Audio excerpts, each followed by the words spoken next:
ایک عورت کا شوہر ہر وقت کسی نہ کسی مہمان کو گھر لے آتا اور اپنی بیوی سے کہتا ان کے لیے کھانے کا انتظام کرو۔ روزانہ وہ مہمان کے لیے کھانا تیار کرتی۔ آخر کار وہ روز کے معمول سے تنگ آ گئی اور ایک دن رسول پاک صلی اللہ علیہ وآلہ وسلم کے پاس گئی اور کہنے لگی کہ یا رسول اللہ صلی اللہ علیہ وآلہ وسلم، میرا شوہر روزانہ کسی مہمان کو گھر لے آتا ہے اور میں کھانے بنا کے تھک جاتی ہوں۔ یا رسول اللہ صلی اللہ علیہ وآلہ وسلم، کوئی ایسا طریقہ بتائیں کہ میرا شوہر گھر میں مہمان نہ لے آئے۔ اس وقت نبی پاک صلی اللہ علیہ وآلہ وسلم خاموش رہے اور وہ عورت نبی پاک کی خاموشی دیکھ کے گھر واپس آ گئی۔ اگلے دن نبی پاک صلی اللہ علیہ وآلہ وسلم نے اس عورت کے شوہر کو بلایا اور کہا کہ کل میں تمہارا مہمان ہوں۔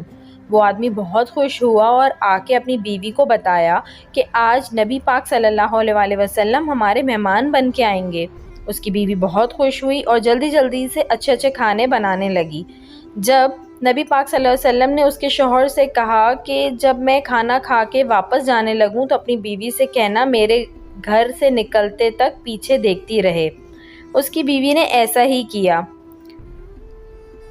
جب نبی پاک صلی اللہ علیہ وآلہ وسلم واپس جانے لگے تو اس عورت نے کیا دیکھا کہ رسول صلی اللہ علیہ وآلہ وسلم کے ساتھ بچھو، سانپ اور کیڑے مکوڑے سب ساتھ جا رہے تھے۔